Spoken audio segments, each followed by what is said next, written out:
Assalamualaikum warahmatullahi wabarakatuh. Halo anak-anak sekalian, berjumpa lagi pada channel pembahasan mata pelajaran matematika untuk SMA dan MA. Nah, kali ini kita akan mempelajari bagaimana membuktikan turunan fungsi sinus dan fungsi kosinus. Sebagaimana kita ketahui bahwasanya untuk kelas anak-anak kelas 12 MIPA itu ada topik turunan dari fungsi trigonometri. Maka agar kita punya dasar bagaimana cara menghitung, bagaimana cara kita mempelajari rumus-rumus di turunan fungsi trigonometri, kita perlu tahu pengetahuan dasarnya, yaitu bagaimana cara membuktikan turunan fungsi sinus dan fungsi kosinus sebagai rangkaian dasar fungsi trigonometri. Namun sebelum kita membuktikan fungsi sinus dan fungsi kosinus, dalam hal ini turunannya, kita perlu cari tahu dulu pengetahuan prasyarat agar kita memahami dengan baik bagaimana cara membuktikan turunan dari fungsi sinus dan fungsi kosinus. Kita ikuti pengetahuan prasyaratnya terlebih dahulu. Nah, ini anak sekalian yang saya maksud tentang pengetahuan prasyarat tadi. Anda harus memahami ketujuh pengetahuan prasyarat ini untuk dapat tahu dengan jelas bagaimana cara menurunkan turunan dari fungsi sinus dan kosinus. Saya baca yang pertama, pengetahuan prasyarat yang harus kita tahu. Turunan dari fungsi f(x) didefinisikan f aksen x sama dengan limit h mendekati 0 dari f(x plus h min f(x) dibagi h. Kemudian yang kedua, rumus jumlah ataupun selisih dua buah sudut dari sinus dan kosinus. Ada a dan b, dua rumus untuk itu. Sin a plus minus b sama dengan sin a cos b plus min cos a sin b. Kemudian kosinusnya, cos a plus minus b sama dengan cos a cos b min plus sin a sin b. Silakan Anda cermati. Ini sebenarnya ada 4 rumus walaupun tertulis 2 rumus karena ada plus min plus min. Kemudian ketentuan yang ketiga sampai 6 tentang teorema limit. Yang ini yang ketiga, teorema limit yang ketiga adalah limit x mendekati a, limit dari jumlah dua buah fungsi ataupun selisih, kita boleh menarik limitnya masing-masing sehingga menjadi limit x mendekati f(x) plus minus limit x mendekati a dari gx. Yang keempat, masih teorema limit, limit x mendekati a dari k kali f(x) perkalian k konstanta dengan f(x), k-nya boleh keluar dari limit sehingga sama dengan k limit x mendekati a dari f(x). Ketentuan kelima, masih teorema limit, limit x mendekati a dari f(x) kali gx perkalian dua buah fungsi. Jika kita menarik limit dari perkalian dua fungsi, kita boleh menarik limit masing-masing fungsi tersebut kemudian dikalikan sama dengan limit x mendekati a kali limit dari f(x) kali limit x mendekati a dari gx. Kemudian yang keenam, masih teorema limit, limit fungsi trigonometri. Jadi limit x mendekati 0 dari sin ax per bx, tinggal lihat koefisiennya sama dengan a per b. Nah, terakhir kita perlu didukung oleh rumus kosinus sudut rangkap. Cos 2 alfa sama dengan 1 min 2 sin kuadrat alfa. Dalam bahasa yang lain, kosinus suatu sudut sama dengan 1 min 2 sin kuadrat setengah sudut mula-mula.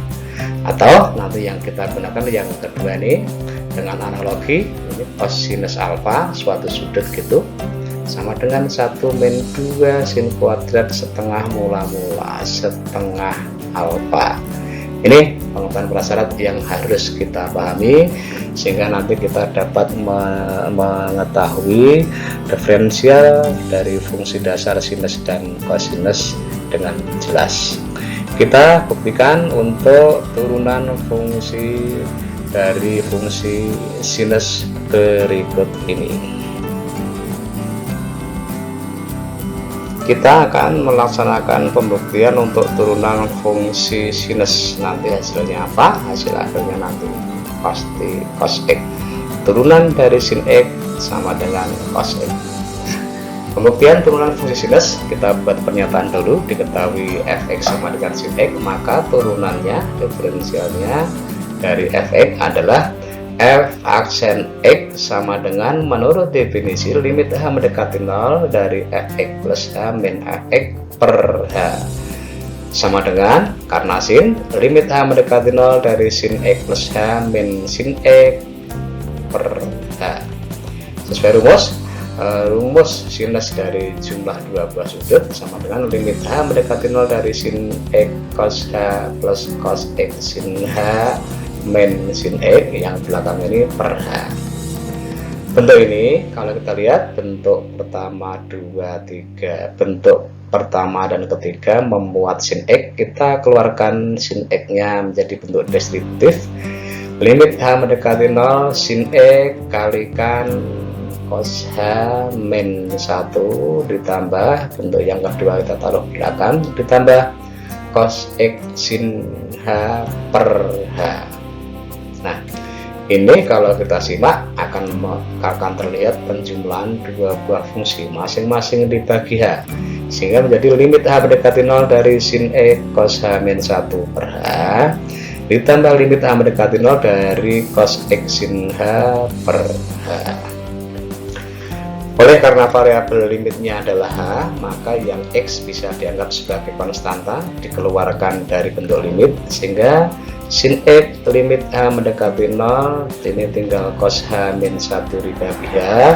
Kemudian bentuk yang kedua, ini cos x nya bisa dianggap sebagai konstanta, kita keluarkan cos x kali limit h mendekati 0 dari sin h per h sama dengan, khusus cos h kita anggap sebagai sudut rangkap, sehingga menjadi sin x kalikan limit h mendekati 0 dari cos sudut rangkap sama dengan 1 min 2 sin kuadrat sudut mula-mula h, setengahnya adalah setengah h. Saya ulangi, 1 min 2 sin kuadrat setengah h masih dikurangi 1 ini dibagi h. Sedangkan bentuk yang kedua ini cos x limit h mendekati 0 dari sin h per h, koefisien 1 dibagi 1 sama dengan 1, sehingga bentuknya cos x kali 1. Kemudian kita operasikan ini 1 kurangi 1 habis, sehingga menjadi tinggal bentuk min 2 sin kuadrat h saja. Sin x kali limit h mendekati 0 dari min 2 sin kuadrat setengah h dibagi h ditambah cos x kali 1 sama dengan cos x sama dengan min 2 keluar dari limit, sehingga menjadi min 2 sin x. Nah, sin kuadrat setengah h per h kita anggap perkalian, yang sin setengah h nya bisa kita jadikan 1 tata tarik limitnya, sehingga min 2 sin x limit h mendekati 0 dari sin setengah h, yang satu kita ambil, kalikan limit h mendekati 0 dari sin setengah h dibagi h plus cos x. Nah, sekarang kita bisa masukkan limitnya. Yang ini yang jelas ketemunya ini nanti adalah sin setengah h dibagi h, itu ketemunya setengah, kita tulis di sini. Ini min 2 sin x konstanta, kita tulis min 2 sin x kali sin setengah kali 0 kalikan setengah, hasil ini ditambah cos x. Maka min 2 sin x apapun bentuknya nanti kalikan setengah, oleh karena ini ada sin setengah kali 0, setengah kali 0 itu 0, sin 0 itu hasilnya 0, maka yang bentuk yang depan ini pastilah 0, sehingga sama dengan 0 ditambah cos x sama dengan cos x. Jadi kita punya pembuktian pertama bahwasanya diferensial atau turunan dari fungsi fx sama dengan sin x adalah cos x.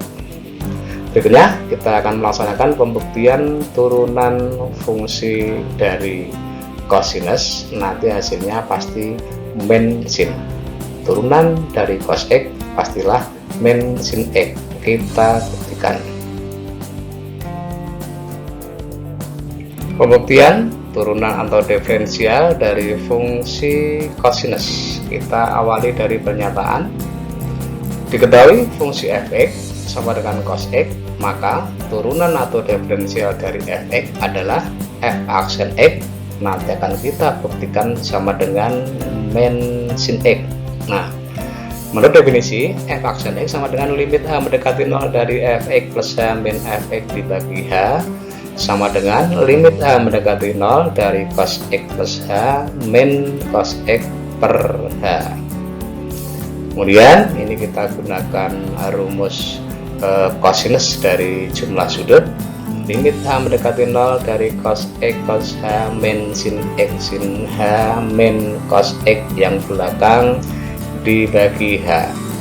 Kalau diperhatikan, ini bentuk yang pertama dan bentuk ketiga memuat cos x, kita distribusikan jadi satu sehingga menjadi limit h mendekati 0 dari cos x. Ini masih ada cos h min 1 min bentuk yang kedua kita taruh belakang min sin x sin h per h. Sama seperti pada pembuktian yang pertama tadi, ini kita anggap sebagai pengurangan dua buah fungsi. Kita tarik limitnya akan menjadi limit h mendekati 0 yang bentuk pertama ini cos x kali cos h min 1 per h min bentuk yang kedua limit h mendekati 0 sin x sin h per h.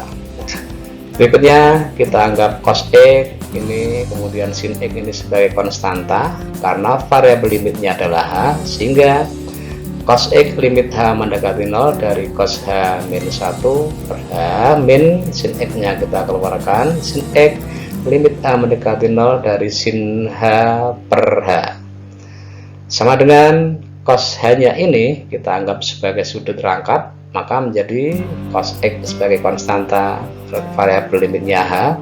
Cos x limit h mendekati 0 cos sudut rangkap 1 min 2 sin kuadrat setengah sudut mula-mula, setengah dari h adalah setengah h min 1 dikurangi bentuk yang belakang ini dibagi h min ini sin x, kemudian limit h mendekati 0 dari sin h per h, koefisien 1 koefisien 1 bagi 1 sama dengan 1 sin x kali 1.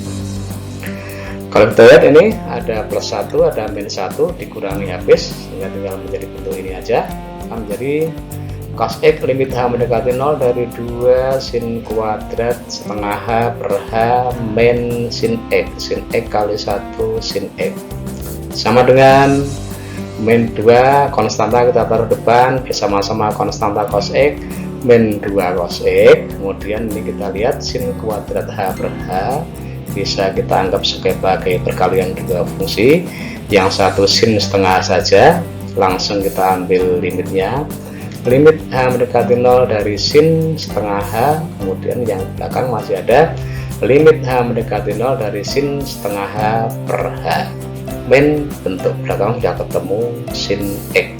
Nah, kalau kita perhatikan ini nanti min 2 cos x kita tulis. Nah, kenapa ini 0? Karena limit h mendekati 0 dari sin setengah h hanya kita masukkan sin setengah kali 0, setengah kali 0 0, sin 0 adalah 0, maka saya tuliskan min 2 cos x kalikan 0 kalikan setengah, karena ini ketemunya setengah, lihat koefisien setengah, min untuk yang belakang adalah 0 sin x min sin x maksud saya. Nah, oleh karena itu yang depan ini apapun hasilnya min cos 2x kalikan setengah, karena dikalikan 0 pastilah hasilnya 0, min yang belakang min sin x, 0 min sin x sama dengan min sin x. Jadi kita sudah membuktikan bahwasanya diferensial atau turunan dari fx sama dengan cos x, f aksen x sama dengan min sin x, min sin x. Nah, sekarang kita akan menyimpulkan dari dua pembuktian tadi sebagai berikut. Kesimpulan yang kita peroleh, Demikian anak sekalian. 1. Turunan dari fx sama dengan sin x adalah f aksen x sama dengan cos x. Kemudian yang kedua, turunan dari fx sama dengan cos x adalah f aksen x sama dengan min sin x, atau dalam bahasa yang mudah, turunan dari sin adalah cos, kemudian turunan dari cos adalah min sin. Demikian anak-anak, kita sudah membuktikan tentang bagaimana hasil dari turunan dari fungsi dasar sin x itu adalah cos x, kemudian turunan dari fungsi dasar dari cos x adalah min sin x. Mudah-mudahan bermanfaat untuk Anda yang akan melaksanakan pembelajaran tentang diferensial atau turunan fungsi trigonometri. Akhirnya saya ucapkan wassalamualaikum warahmatullahi wabarakatuh. Tetap semangat dalam belajar.